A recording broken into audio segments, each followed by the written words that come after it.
Bayi berusia 1 bulan selamat dari longsor Cisarua.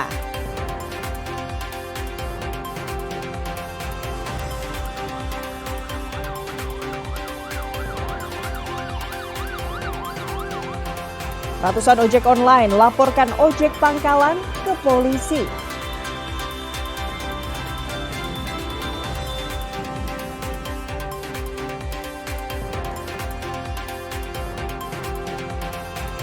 Industri rumahan tembakau sintetis di Cirebon dibongkar polisi.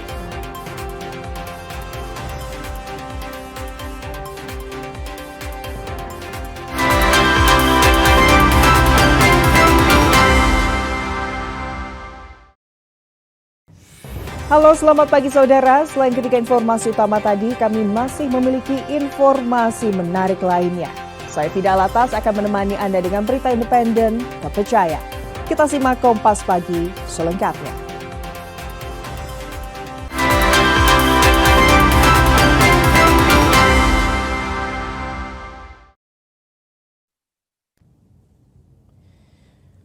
Saudara Menteri Pertanian Amran Sulaiman meninjau lokasi bencana longsor di Pasir Langu, kawasan Cisarua, Kabupaten Bandung Barat.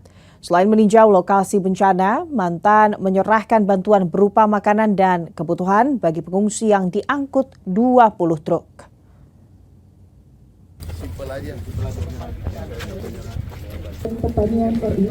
Sebelum ke lokasi bencana longsor di Pasir Langu, kawasan Cisarua, Kabupaten Bandung Barat, Menteri Pertanian atau Mentan Amran Sulaiman menyerahkan bantuan korban longsor melalui Bupati Bandung Barat, JJ Rici Ismail. Bantuan tersebut berupa makanan, minuman dan kebutuhan lain untuk para pengungsi dan korban yang terdampak korban longsor. Selanjutnya, Mentan juga meninjau langsung lokasi longsor di tengah kabut dan tiupan angin kencang. Mentan akan berkoordinasi dengan pemerintah pusat dan daerah untuk memberikan relokasi sekaligus ganti rugi, terutama bagi warga yang lahan pertaniannya terdampak longsor.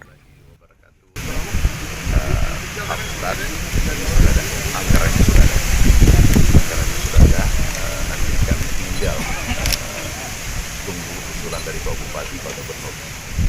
Insya Allah kita kebetulan ada PT kami di sini akan bergerak cepat. Oke, insya Allah kita akan bergerak cepat. Karena kalau ini tidak dilakukan akan terjadi lagi begitu.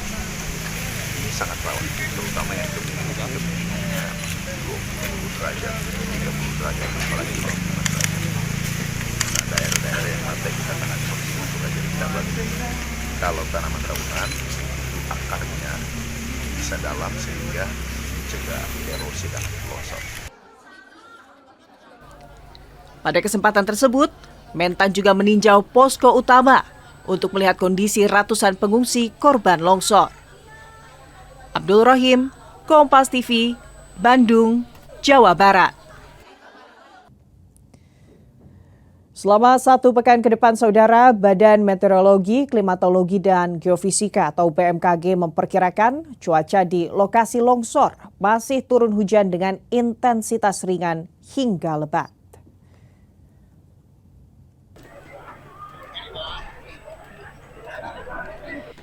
Meski modifikasi cuaca sudah dilakukan sejak tanggal 24 Januari lalu, namun pertumbuhan awan di puncak Gunung Burangrang masih menjadi kendala untuk melakukan modifikasi cuaca.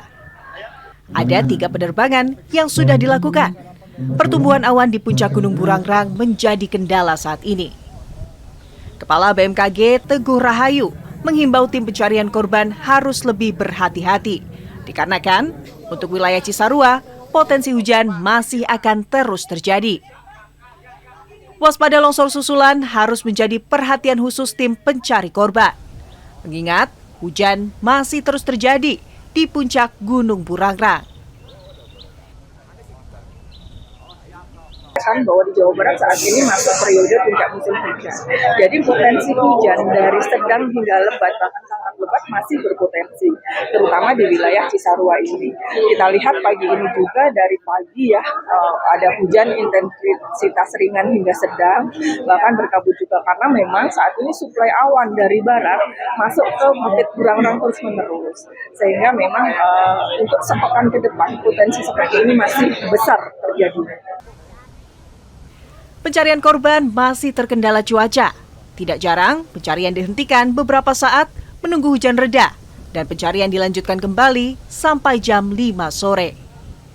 Abdul Rohim, Kompas TV, Bandung, Jawa Barat.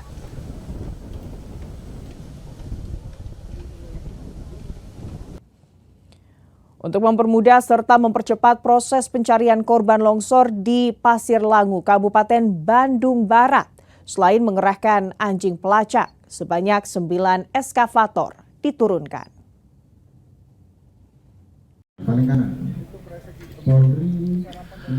Tim SAR gabungan kembali melanjutkan pencarian korban longsor di Pasir Langu, Kabupaten Bandung Barat. Pencarian melibatkan 12 anjing pelacak dan juga 9 eskavator. Fokus pencarian tim SAR ada di sektor A1 dan sektor A2, di mana lokasi tersebut adalah sektor paling banyak ditemukannya korban. Dapat tambahan perkuatan ada 9 ekskavator di lokasi, kemudian ada 7 Alcon, kemudian juga kita hari ini mulai melibatkan tim K9 dari rekan-rekan kepolisian, juga ada K9 dari kantor SAR Semarang yang sudah kita datangkan. Jumlah K9 ada 12 hari ini. Ya, 12 K9 sudah kita turunkan ke lokasi. Saudara, di tengah tragedi longsor yang menimbun puluhan warga di Cisarua, Kabupaten Bandung Barat, terselip kisah haru seorang bayi berusia 1 bulan yang berhasil selamat dari maut. Namun, sang ibu hingga kini masih trauma dan harus bertahan di pengungsian.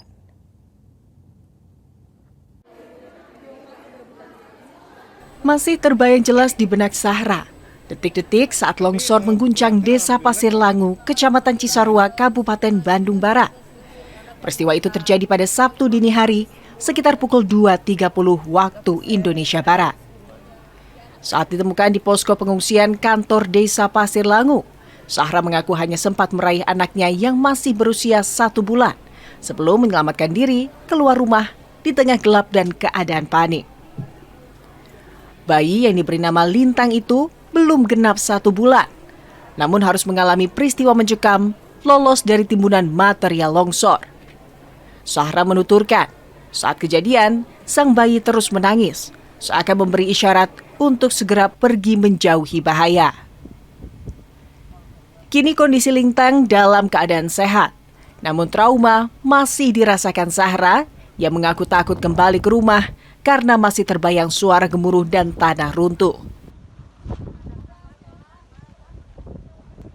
Pengen keluar. Pengen keluar. Oke, pengen keluar. Iya.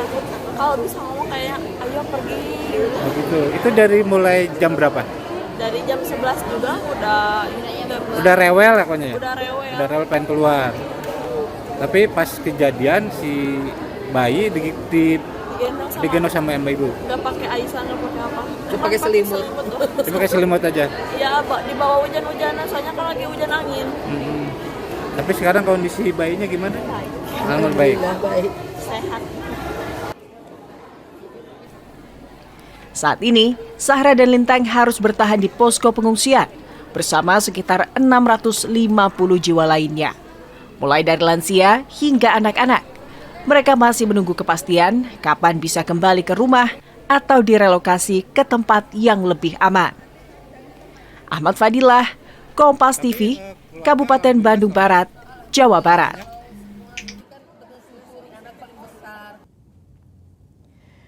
Pasca kejadian longsor, ratusan warga masih bertahan di pengungsian.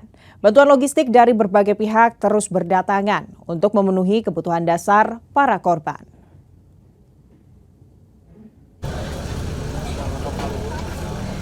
Inilah suasana di pengungsian kantor Desa Pasir Langu, Kabupaten Bandung Barat.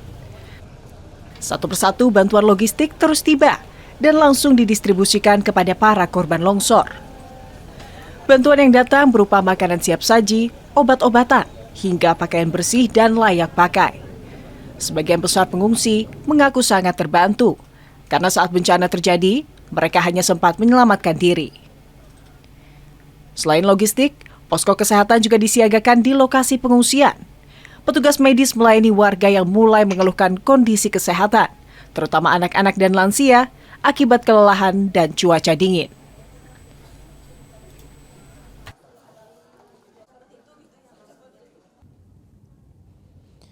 Untuk memulihkan kondisi psikologis para korban longsor saudara, tim psikologi bidang SDM Polda Jawa Barat bersama Bayangkari menggelar kegiatan trauma healing di lokasi pengungsian. Kegiatan ini difokuskan untuk anak-anak dan warga yang masih mengalami trauma pasca bencana.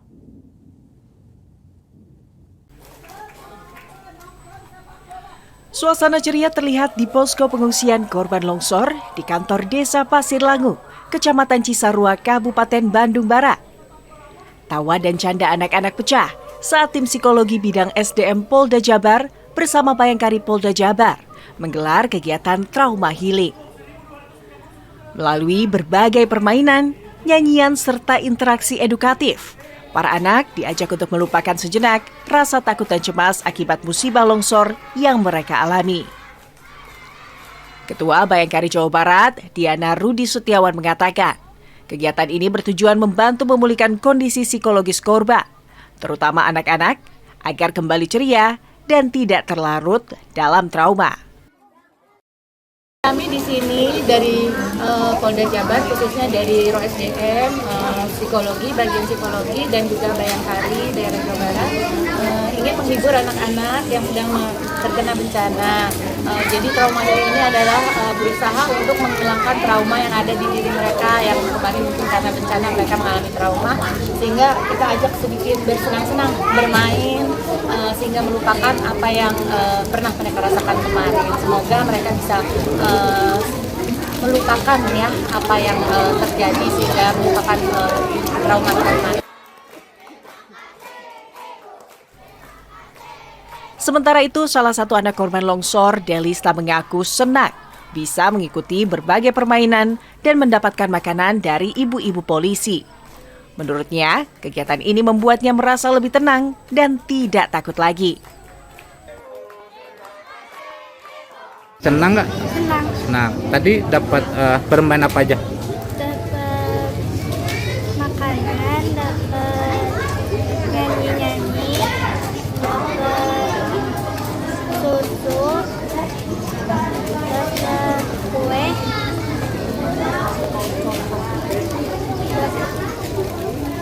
dapat makan banyak.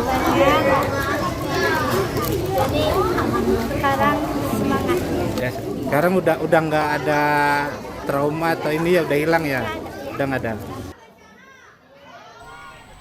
Kegiatan trauma healing ini diharapkan dapat memberikan dampak positif bagi pemulihan mental para korban longsor. Rencananya, program serupa akan terus dilaksanakan selama masa tanggap darurat bencana. Ahmad Fadilah, Kompas TV, Kabupaten Bandung Barat, Jawa Barat. Informasi selengkapnya usai jeda, tetaplah di Kompas Pagi.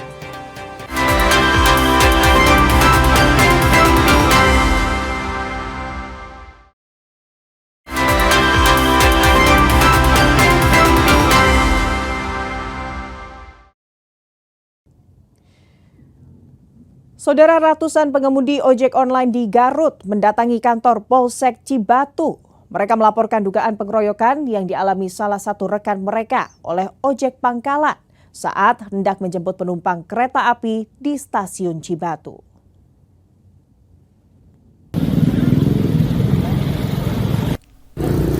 Insiden ini berawal saat seorang pengemudi ojek online hendak menjemput penumpang di stasiun Cibatu pada Sabtu siang lalu. Namun kehadirannya mendapat penolakan dari sejumlah ojek pangkalan setempat, hingga terjadi cekcok dan berujung dugaan pengeroyokan. Merasa terancam, pengemudi ojek online akhirnya meninggalkan lokasi dan kembali ke kawasan perkotaan. Selang 2 jam kemudian, ratusan pengemudi ojek online yang tergabung dalam aliansi Ojol Garut mendatangi kantor Polsek Cibatu dan area stasiun.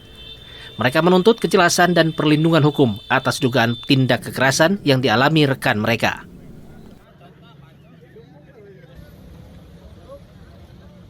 Ojol sendiri yang satu orang dikeroyok itu luka-luka lah, alhamdulillah sekarang udah dibawa ke rumah sakit, udah divisum, kita udah laporan ke Polres juga.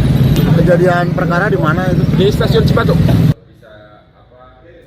Menurut Kapolsek Cibatu AKP Amiruddin Latif, pihaknya telah melakukan langkah cepat untuk meredam situasi agar tidak meluas menjadi konflik yang lebih besar. Tadi terjadi penganiayaan terhadap rekan kita ojol oleh ojek pangkalan. Kami sudah akan menyiapkan langkah-langkah, sedangkan untuk laporannya sendiri adalah ke Polres Garut. Bukan ke sini, hanya kejadiannya ada di wilayah stasiun. Kapolsek Cibatu AKP Amiruddin Latif memastikan laporan atas peristiwa tersebut telah diterima dan ditangani oleh pihak kepolisian. Ridwan Mustafa, Kompas TV, Garut, Jawa Barat.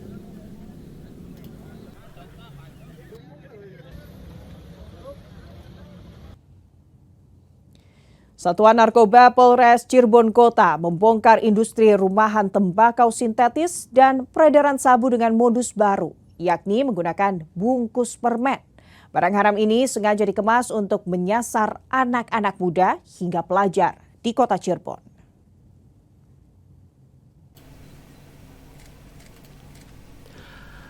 Sebuah rumah kos di kawasan pesisir Kota Cirebon yang dijadikan tempat produksi tembakau sintetis, polisi menangkap tersangka berinisial AF, seorang residivis. Saat dibekuk, tersangka tengah meracik tembakau biasa dengan cairan narkotika. Dari lokasi, petugas menyita 8 paket tembakau sintetis, ratusan mililiter cairan narkoba, serta peralatan laboratorium rumahan. Modus yang digunakan cukup rapi, yakni menggunakan sistem tempel dengan panduan titik koordinat Google Maps untuk mengecoh petugas. Polisi juga mengungkap peredaran sabu dengan modus narkoba jenis sabu yang dikemas dalam bungkus permen populer untuk menyasar remaja dan pelajar. Tersangka kedua berinisial AS ditangkap dengan barang bukti 177 paket sabu siap edar seberat 152 gram. Tiap paketnya dijual seharga Rp500.000. Pelaku ini diamankan di salah satu rumah kos yang ada di wilayah Kota Cirebon. Ya, jadi di TKP ditemukan 8 paket narkotika jenis tembakau sintetis dengan berat utuh 20,11 gram, kemudian 1 botol cairan yang mengandung narkotika jenis MDMB seberat 174,79 mg, kemudian juga 2 unit handphone dan berbagai perlengkapan untuk meracik narkotika jenis tembakau sintetis. Atas perbuatannya, tersangka kini terancam hukuman penjara mulai dari 2 tahun dan 6 tahun hingga penjara seumur hidup. Muhammad Syahri Romdon, Kompas TV, Cirebon, Jawa Barat.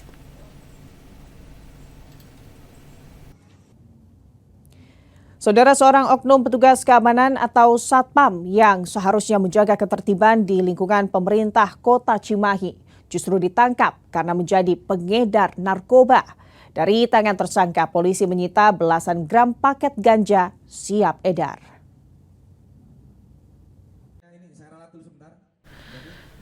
Seorang oknum Satpam yang bertugas di kantor pemerintah Kota Cimahi berinisial SMS hanya bisa tertunduk lesu saat digelandang ke Mapolres Cimahi.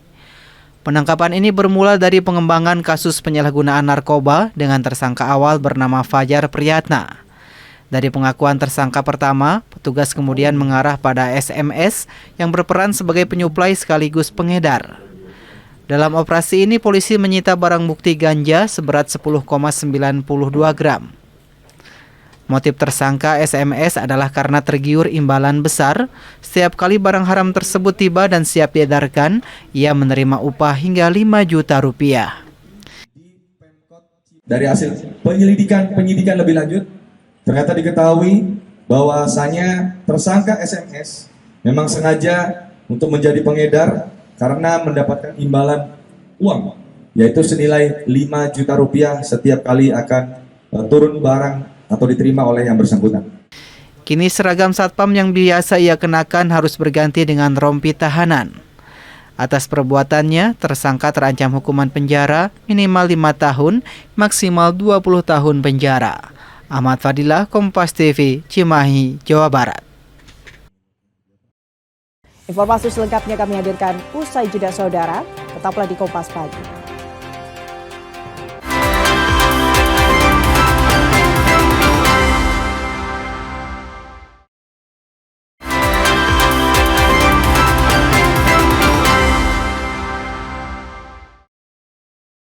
Saudara anggota DPRD Jawa Barat Komisi 5 dari fraksi Gerindra, Andika Surya Gumilar, melakukan kunjungan kerja ke Subang dalam rangka pengawasan penyelenggaraan pemerintahan Provinsi Jawa Barat. Kepada warga, Andika menyampaikan apresiasi atas program kerja pemerintah Jawa Barat yang dipimpin Gubernur Deddy Mulyadi dengan prioritas pembangunan infrastruktur jalan dan sarana pendidikan yang sangat bermanfaat bagi masyarakat.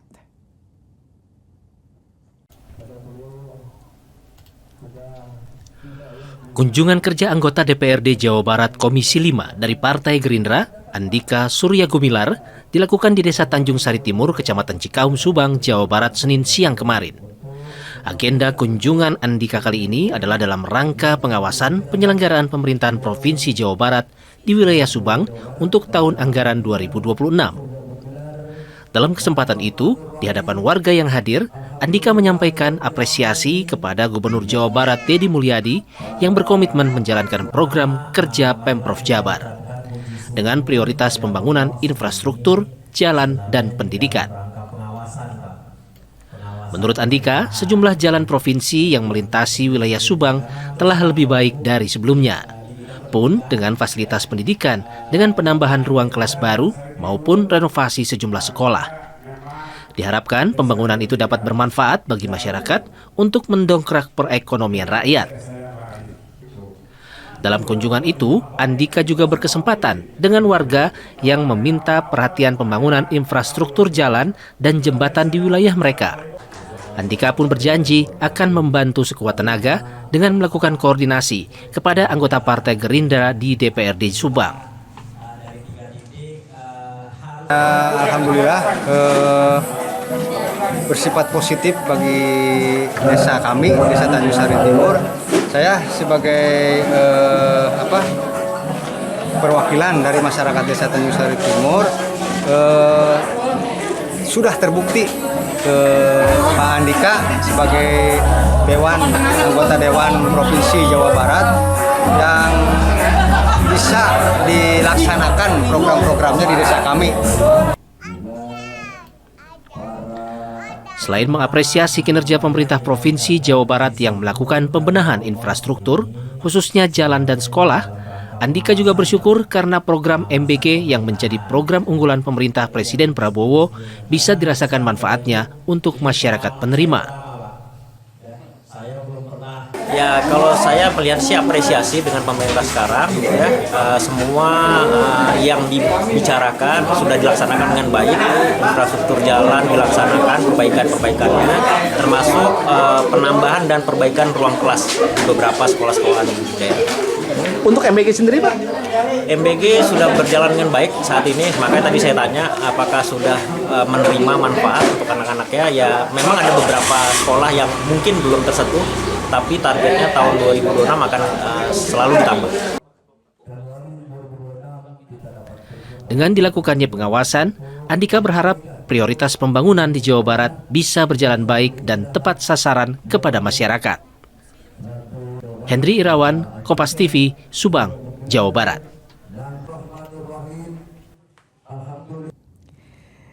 Saudara, Anda bingung mencari cara seru untuk mengisi liburan akhir pekan? Kegiatan memacu adrenalin mungkin bisa jadi jawabannya. Di kawasan sejuk Dago Pakar, Kota Bandung, terdapat arena balap go-kart yang menantang ketangkasan dan kecepatan Anda di atas aspal. Seperti apa keseruannya? Berikut liputannya.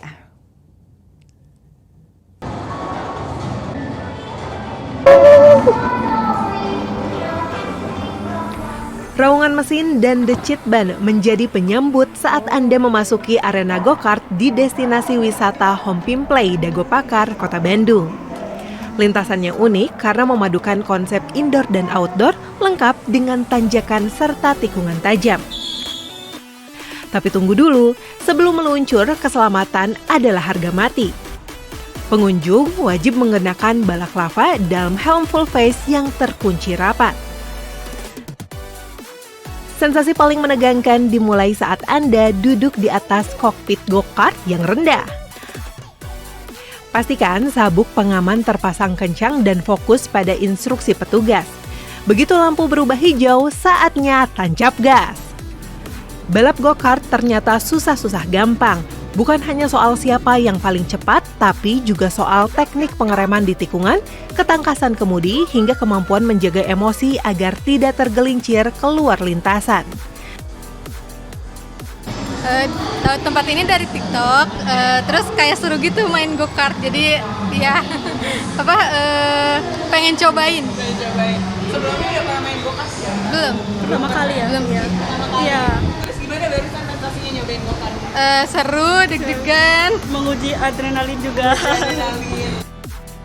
Meski terlihat seperti permainan, go-karting menuntut fisik yang prima.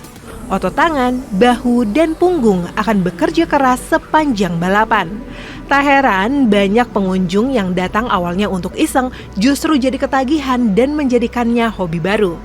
Bagaimana? Anda berani menerima tantangan di lintasan ini?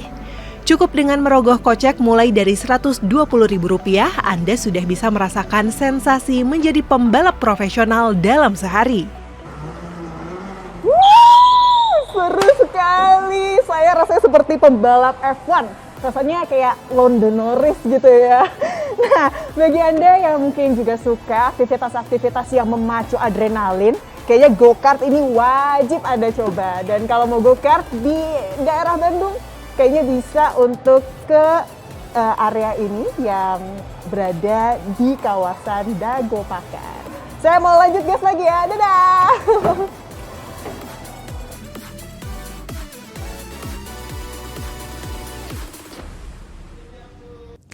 Saudara, di tengah gempuran kuliner modern dan kafe kekinian di Kota Bandung, sebuah warung makan sederhana di kawasan Sekeloa tetap kokoh berdiri sejak tahun 1990-an. Bukan sekedar tempat mengisi perut, kantin Ibu Tatang telah menjadi saksi bisu perjuangan ribuan mahasiswa dari berbagai generasi. Keramahan serta harga yang bersahabat membuat kantin ini layak disebut sebagai rumah kedua bagi para perantau di Kota Kembang.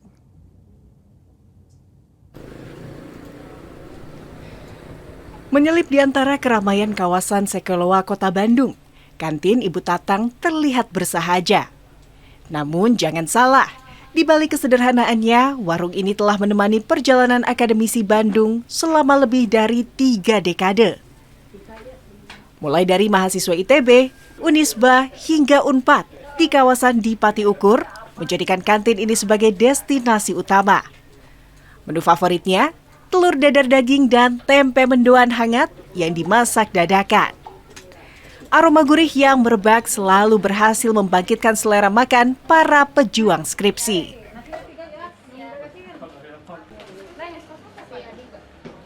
Iya, soalnya di sini pertama enak, habis itu murah. Terus sebagai mahasiswa yang emang rantau tuh suka kangen masakan rumah gitu. Jadi makanya suka kesini sama teman-teman, dan kebetulan juga teman-teman suka. Lebih dari sekedar transaksi jual beli, ada ikatan kekeluargaan yang kental di sini. Ibu Tatang dikenal kerap membantu mahasiswa yang sedang kesulitan keuangan dengan memperbolehkan mereka makan terlebih dahulu dan membayar saat kiriman orang tua tiba. Itu dulu gitu kan nunggu wesel, dulu mah kan pakai wesel. Jadi belum ada kiriman, jadi suka ini dulu nunggu wesel dulu. Sekarang mah enggak, malah anak-anaknya yang bawa uang pakai itu tuh, nah tuh ditransport sekarang. Tanpa cabang dan tanpa iklan besar, kantin Ibu Tatang membuktikan bahwa ketulusan adalah resep terbaik untuk bertahan dari tahun 1990 hingga tahun 2006 ini. Sunandar, Kompas TV, Bandung, Jawa Barat. Saudara, Indonesia jadi bagian pemecahan rekor dunia Handshake Fan Fest. Informasi selengkapnya kami hadirkan usai jeda.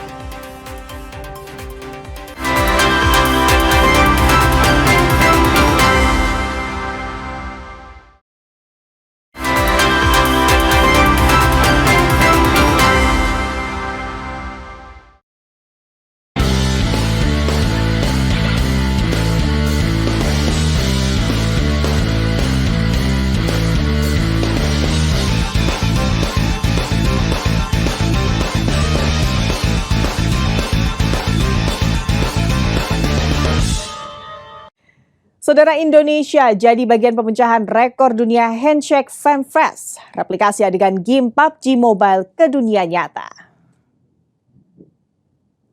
Jadi untuk koreografinya itu handshake. Jadi handshake synchronization terkait dengan 4 negara ini seperti itu.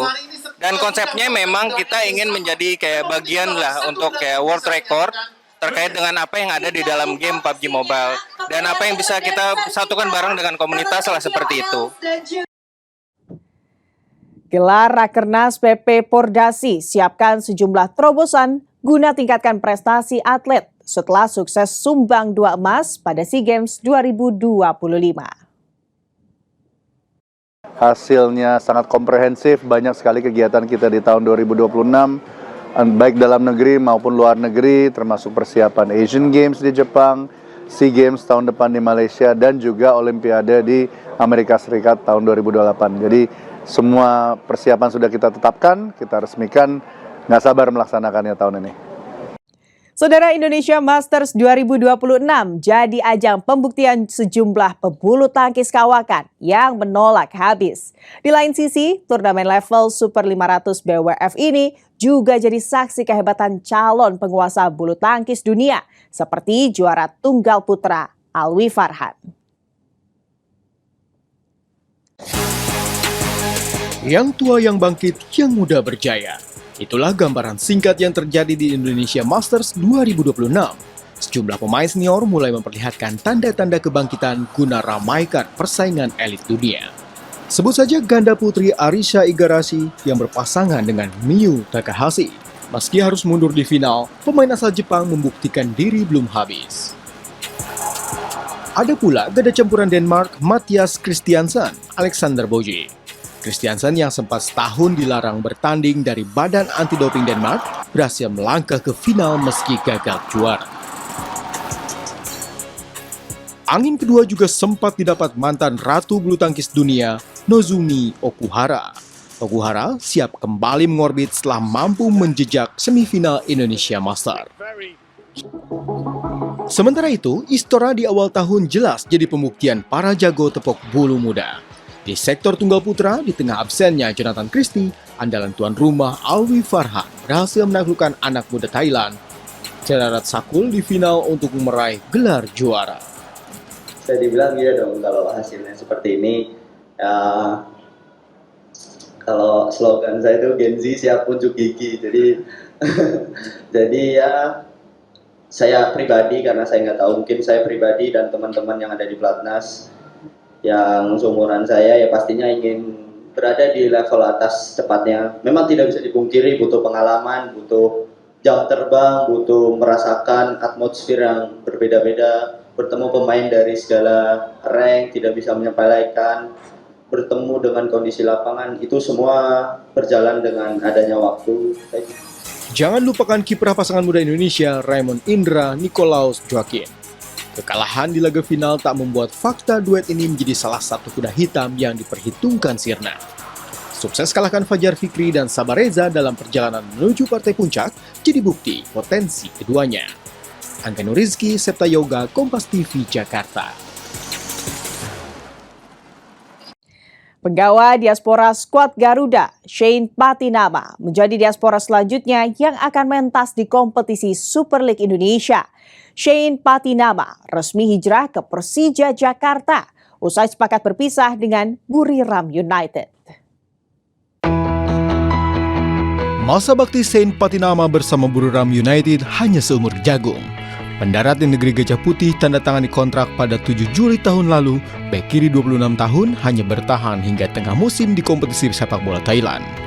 Usai sepakat tak lagi berjersey di Thunder Castle, tak butuh waktu lama bagi Patinama untuk menemukan pelabuhan baru. Persija Jakarta menjadi destinasi karir selanjutnya bagi talenta berdarah Maluku. Macan Kemayoran mendaratkan Shane ke ibu kota dengan durasi kontrak 2,5 musim. Pemain berposisi sebagai bek kiri akan bahu-membahu bersama Jordi Amat, kompatriotnya di lini pertahanan skuad Garuda. Tak hanya mengincar gelar Liga musim ini, Persija juga serius incar juara Super League musim depan untuk memberi kado ulang tahun Jakarta yang telah menginjak 5 abad. Kedepannya, Persija juga ingin berbicara banyak di level kompetisi Asia. Buriram United dan Saint Patinama sepakat berpisah. Hal ini karena talenta 26 tahun tak jadi pilihan utama. Tak hanya itu, Liga Thailand juga mengubah regulasi untuk musim depan. Federasi Sepak Bola Thailand menghapus aturan sebuah tim untuk rekrut pemain asing asal Asia Tenggara.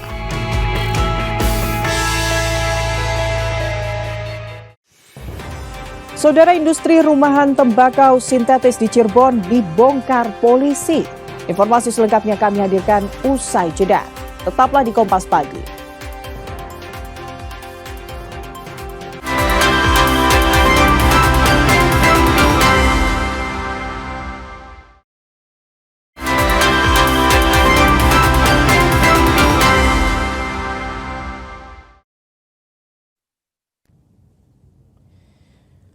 Saudara, Menteri Pertanian Amran Sulaiman meninjau lokasi bencana longsor di Pasir Langu, kawasan Cisarua, Kabupaten Bandung Barat. Selain meninjau lokasi bencana, Mantan menyerahkan bantuan berupa makanan dan kebutuhan bagi pengungsi yang diangkut 20 truk.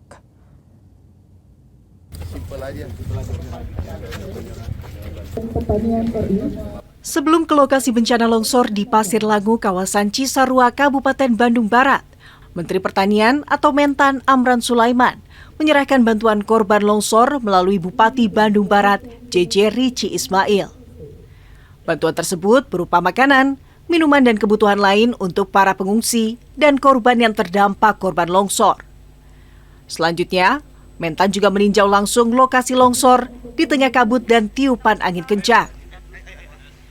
Mentan akan berkoordinasi dengan pemerintah pusat dan daerah untuk memberikan relokasi sekaligus ganti rugi, terutama bagi warga yang lahan pertaniannya terdampak longsor.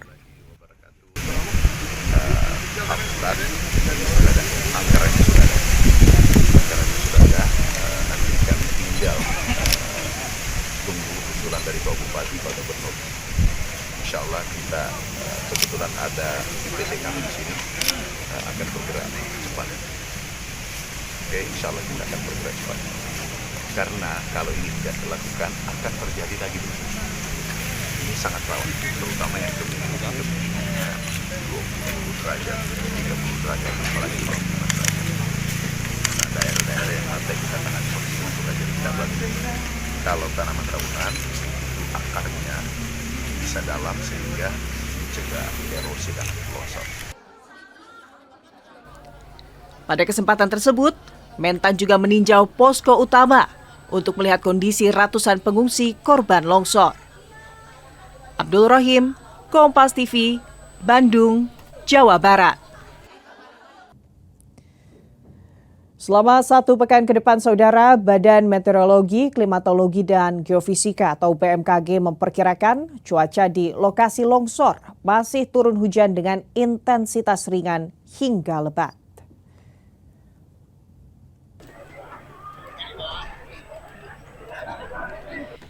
Meski modifikasi cuaca sudah dilakukan sejak tanggal 24 Januari lalu, namun pertumbuhan awan di puncak Gunung Burangrang masih menjadi kendala untuk melakukan modifikasi cuaca.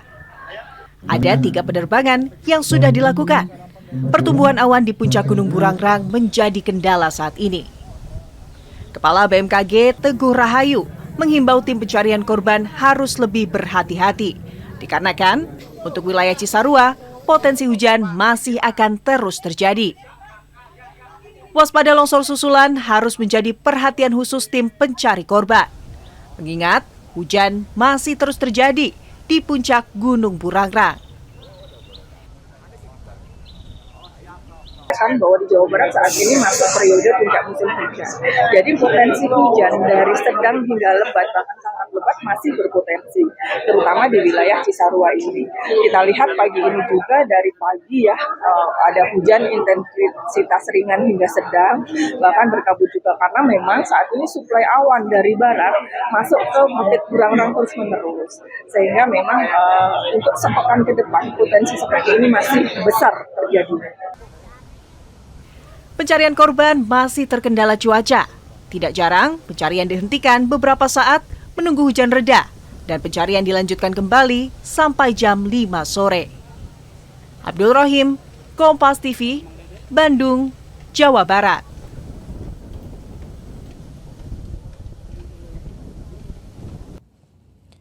Untuk mempermudah serta mempercepat proses pencarian korban longsor di Pasir Langu, Kabupaten Bandung Barat, selain mengerahkan anjing pelacak, sebanyak 9 eskavator diturunkan.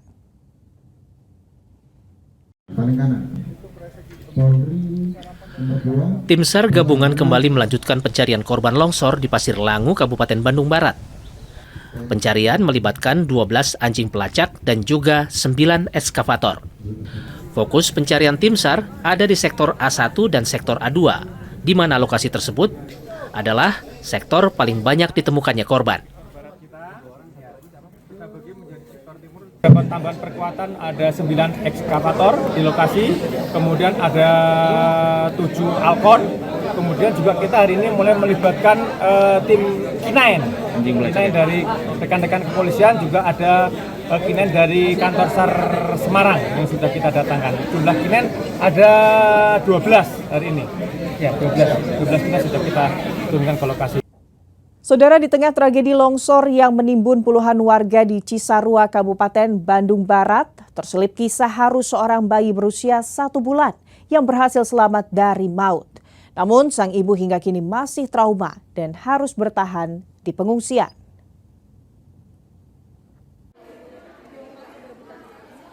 Masih terbayang jelas di benak Sahra detik-detik saat longsor mengguncang Desa Pasir Langu, Kecamatan Cisarua, Kabupaten Bandung Barat. Peristiwa itu terjadi pada Sabtu dini hari, sekitar pukul 2.30 waktu Indonesia Barat. Saat ditemukan di posko pengungsian kantor Desa Pasir Langu, Sahra mengaku hanya sempat meraih anaknya yang masih berusia 1 bulan sebelum menyelamatkan diri keluar rumah di tengah gelap dan keadaan panik. Bayi yang diberi nama Lintang itu belum genap 1 bulan, namun harus mengalami peristiwa mencekam lolos dari timbunan material longsor.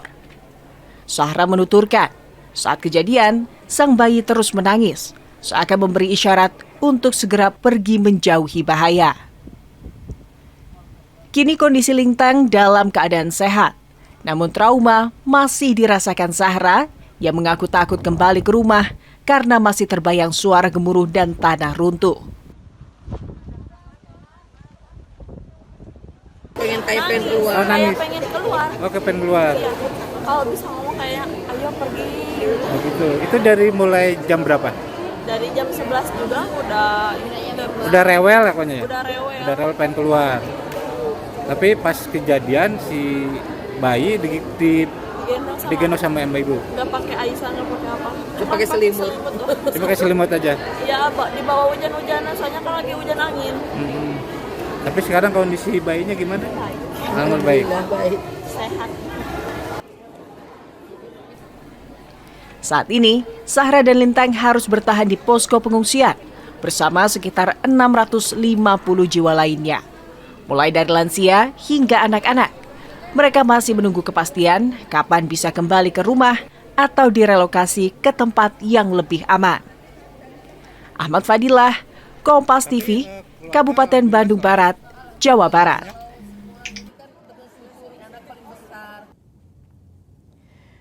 Pasca kejadian longsor, ratusan warga masih bertahan di pengungsian. Bantuan logistik dari berbagai pihak terus berdatangan untuk memenuhi kebutuhan dasar para korban.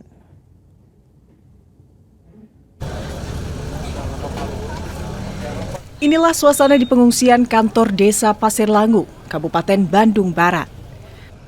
Satu persatu bantuan logistik terus tiba dan langsung didistribusikan kepada para korban longsor.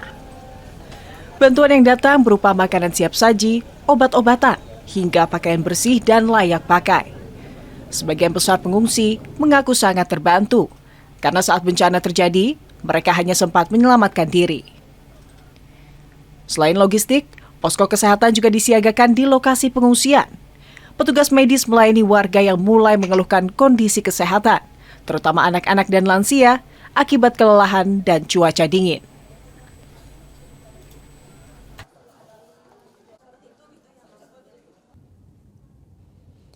Untuk memulihkan kondisi psikologis para korban longsor saudara, tim psikologi bidang SDM Polda Jawa Barat bersama Bayangkari menggelar kegiatan trauma healing di lokasi pengungsian. Kegiatan ini difokuskan untuk anak-anak dan warga yang masih mengalami trauma pasca bencana.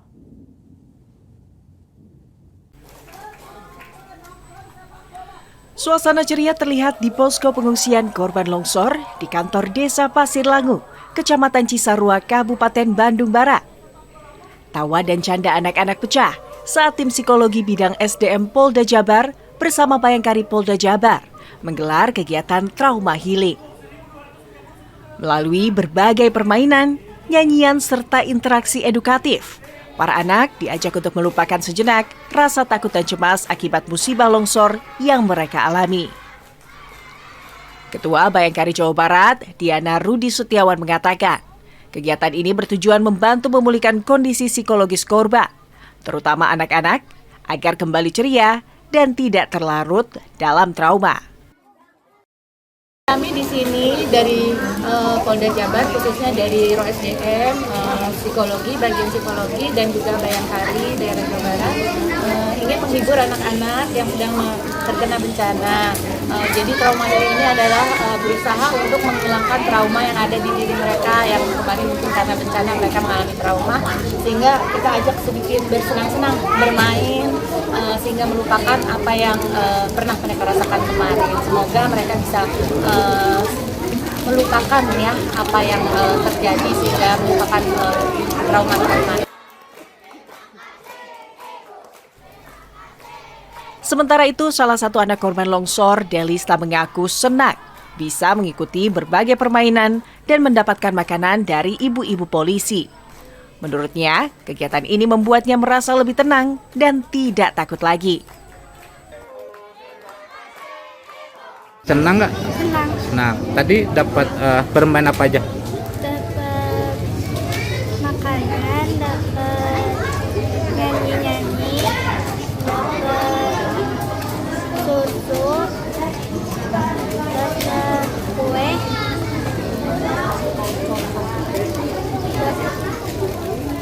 dapat makan banyak. Jadi sekarang semangat. Ya, sekarang udah nggak ada trauma atau ini ya udah hilang ya? Udah nggak ada. Kegiatan trauma healing ini diharapkan dapat memberikan dampak positif bagi pemulihan mental para korban longsor. Rencananya, program serupa akan terus dilaksanakan selama masa tanggap darurat bencana. Ahmad Fadilah, Kompas TV, Kabupaten Bandung Barat, Jawa Barat.